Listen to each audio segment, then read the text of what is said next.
किसी विधायक को निर्वस्त्र करके पीटना, वो मतलब जो है इसका पता नहीं है कैसे क्या हुआ है। वहाँ सुना तो हमने है कि विधायक को निर्वस्त्र करके जो है पीटा गया है, और निर्वस्त्र ऐसा नहीं किया गया है। देश की आज़ादी में पहली बार पिटाई तो बहुत बार हुई है, लेकिन पहली बार विधायक की पिटाई हुई है। निर्वस्त्र तो कई विधायक किए गए, लेकिन ये पहली बार ऐसा विधायक निर्वस्त्र किया गया है कि अंडरवियर फाड़ करके भी लोग भाग और खेतों में भाग गए। कि ऐसे भी लोग हो सकते हैं। जिस प्रकार से जो है वो लड़का जो है लाल किले पर भारतीय जनता पार्टी का एजेंट निकला था, जिसने जो है झंडा फहराया था, इसी तरह से इनके लोग हो सकते हैं पिटाई करने के लिए, आंदोलन को बदनाम करने के लिए भारतीय जनता पार्टी के लोग हो सकते हैं जिन्होंने निर्वस्त्र करके, क्योंकि अगर हमारे आंदोलनकारी किसान ऐसा करते तो निश्चित रूप से वो निर्वस्त्र जरूर करते। तो आपका ये कहना, अंडरवियर नहीं ले जाते। अंडरवियर ले जाना जो है ये निश्चित रूप से घटना को जो है शंका पैदा करता है। हमारे भानु प्रताप सिंह जी का कथन जायज है।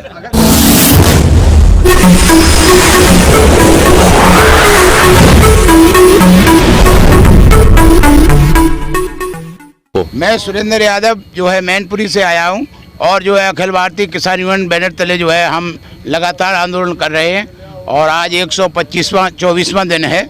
और लगातार जो है जितने भी संगठन हैं, वो जो हमारा सिंधु बॉर्डर पे जो है किसान संगठन है जो पूरा, उसके संयुक्त किसान मोर्चा के तहत जो है सभी किसान संगठन जितने भी हैं और मजदूर संगठन हैं, वो सभी जो है संयुक्त किसान मोर्चा के साथ में जो है मौजूदा कानून के खिलाफ जो है आंदोलन कर रहे हैं।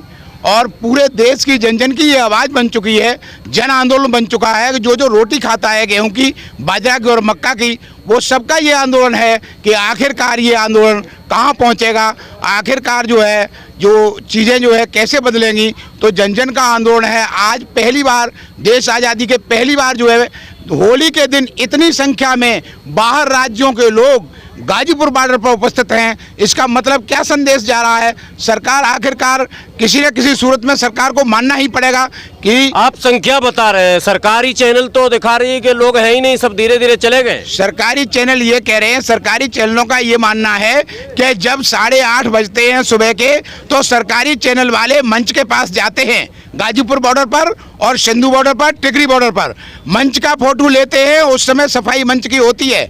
जब 11 बजे से मंच चालू होता है तो हमारे टेंटों में और होटलों पर और जो है गाड़ी की ट्रालियों में लोग नहीं रहते हैं, मंच पर पहुंच जाते हैं। उस समय 11:30 बजे के बाद जो मोदी मीडिया है वो वहाँ के जो है फोटो लेकर के और जो है सरकार को दिखाते हैं कि आंदोलनकारी जो जनसंख्या है वो कम है, ऐसा उनका है। आंदोलन करना ठीक है, लेकिन किसी विधायक को निर्वस्त्र करके पीटना कितना सही लगता है आपको? किसी विधायक को निर्वस्त्र करके पीटना, वो मतलब जो है इसका पता नहीं है कैसे क्या हुआ है। वहाँ सुना तो हमने है कि विधायक को निर्वस्त्र करके जो है पीटा गया है, और निर्वस्त्र ऐसा नहीं किया गया है। देश की आज़ादी में पहली बार पिटाई तो बहुत बार हुई है, लेकिन पहली बार विधायक की पिटाई हुई है।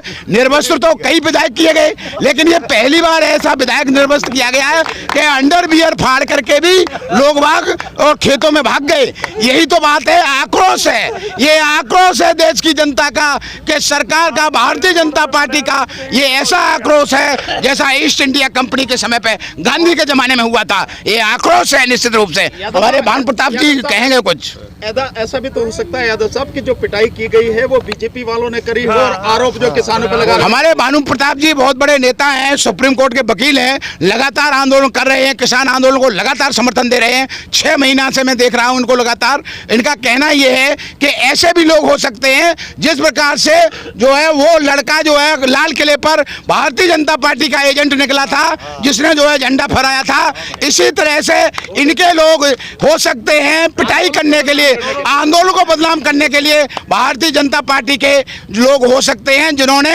निर्वस्त्र करके, क्योंकि अगर हमारे आंदोलनकारी किसान ऐसा करते तो निश्चित रूप से वो निर्वस्त्र जरूर करते। तो आपका ये कहना, अंडरवियर नहीं ले जाते। अंडरवियर ले जाना जो है ये निश्चित रूप से घटना को जो है शंका पैदा करता है। हमारे भानु प्रताप सिंह जी का कथन जायज है। अगर किसान मारते तो अंडरवियर छोड़ देते। हाँ सर, ऐसा किसान नहीं करते। किसान अगर निश्चित रूप से इतना निर्दयी नहीं होगा, ये षड्यंत्रकारी है कोई। अच्छा एक सर एक बात बताइए सर भानु प्रताप जी कुछ बोलना चाहते हैं। देखिए मैं आपको जो मेरा अपना आकलन है, अब तक इस पूरे किसान आंदोलन में किसानों की तरफ से जरा सी भी हिंसा नहीं की गई है। किसी के साथ कोई बदतमीजी, कोई गाली गलौज किसानों की तरफ से नहीं की गई है। जैसा आप देखेंगे कि 26 जनवरी का जो आंदोलन था उसमें भी सरकार ने षड्यंत्र करके इस आंदोलन को बदनाम करने की साजिश की थी, जो साजिश उनकी नंगी हो गई। और कौन इस साजिश में शामिल था सब मालूम है।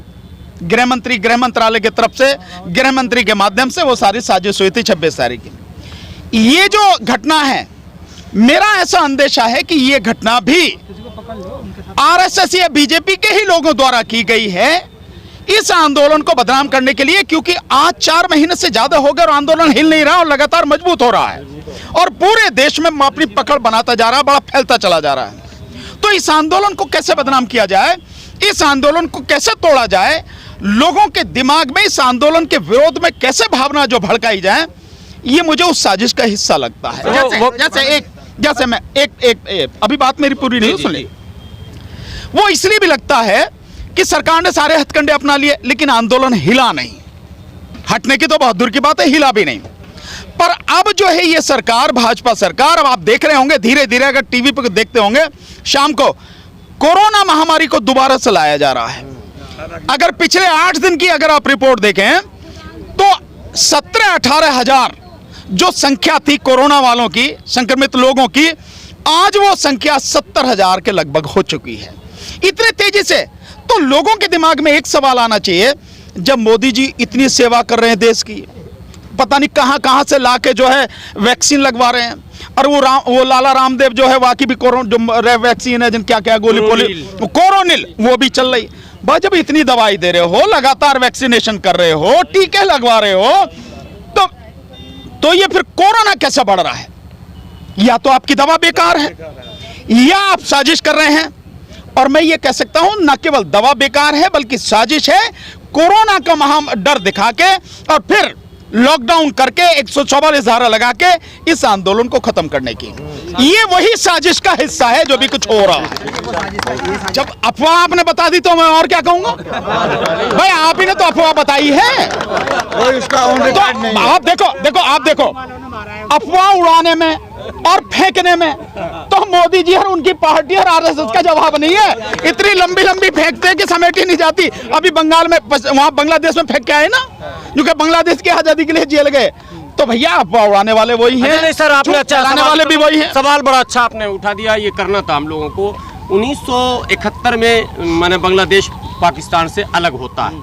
आंदोलन जो मुक्ति की लड़ाई थी शेख मुजीबुर रहमान और अवामी लीग के नेतृत्व में, वो तो कम से कम 8-7 साल पहले से चल रही थी और लगभग अब जोड़ा जाए तो 60-65 साल हो जाएंगे अगर आप 65 से जोड़ लें उसको तो, और 71 से भी जोड़ते हैं तो लगभग 52-55 साल हो जाता है। तो मोदी जी उस आंदोलन में कैसे थे, जबकि उनके कई वीडियो ऑन रिकॉर्ड है कि मैं 35 साल भिक्षा मांगा, फिर चाय भी बेचा और फिर 15 साल मुख्यमंत्री भी रहे और 7 साल प्रधानमंत्री, 22 तो इधर ही हो गया। तो कैसे, मतलब किस तरह से उन्होंने इस कितना जानते हो मोदी जी को? मोदी जी जो चाहे कर दें, ऐसे जादूगर हैं। संन्यास में भी चले जाएं और यहाँ भी आके जो खड़े हो जाएं, और 10वीं पास होके भी बीए की और एमए की डिग्री लिया में गृह मंत्री दिखाते फिरे। उन्हें कुछ भी कर सकते हैं क्योंकि फेंकने में उनका कोई जवाब नहीं है।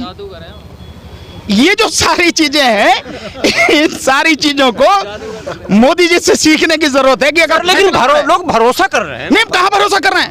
अगर भरोसा करते तो उसमें बांग्लादेश में कितना जबरदस्त उनका विरोध हुआ है, क्या स्थिति होती अगर भरोसा करते तो? अगर भरोसा कर क्यों होती? निश्चित रूप से आप सोशल मीडिया पे देखो, जो उनके कार्टून बना के दिए जा रहे हैं कि मोदी जी तो इसरो में भी थे। इसरो का सुना कैसा बढ़िया इसरो, क्योंकि जब मैं पढ़ता था तो मास्टर जी कहते थे कि भैया इसरो में तो लड़कियां बैठेंगी और इसरो में मोदी जी बैठेंगे। तो आप समझ रहे ना, मोदी जी जो चाहे कर दें क्योंकि फेंकने में उनका कोई जवाब नहीं है। उन्हें वैसे फेंकने जो सिखाने के लिए कि फेंकते कैसे हैं, और फेंकने में कोई शर्म नहीं होनी चाहिए, कोई झिझक नहीं होनी चाहिए। एक इंस्टीट्यूट खोलना चाहिए, बढ़िया चलेगा उनका, जो है लोग अच्छा दाखिला लेके जो फेंकने वाले खूब आएंगे। तो उस्ताद कौन है सर इनके? इनके उस्ताद मोदी जी के अलावा तो कोई दूसरा है ही नहीं, मुझे तो दिखाई नहीं दे रहा कोई भी। वही है, अकेले वही उस्ताद है, वही शिष्य है, वही सब कुछ है मोदी जी। अहम ब्रह्मास्मि सब कुछ है। अगर मैंने उनके नाम पर ऐसा विद्यालय खोला जाए या इंस्टीट्यूट तो क्या नाम रखा? नहीं, मैं कहूंगा कि बहुत बढ़िया चलेगा। नाम तो कई हो सकते हैं, फेंकू इंस्टीट्यूट कर दो उसका, ठीक है ना। हाँ, वो तो कई चीज। देखिए सबसे बड़ी बात है मोदी जी से ये सीखने की है कि वो कुछ भी करते हैं उन्हें शर्म नहीं आती, जरा सी कॉन्फिडेंशियल लज्जा नहीं आती। ये बड़ी बात, झिझक नहीं है। बंदा विदेश में जाके, अरे भैया तू अपने घर में ही बोल रहे हैं, यहाँ यही बोल लो भाई, आप अपने घर में बोल लो, अपने पार्टी ऑफिस में बोल लो, अपने देश में बोल लो।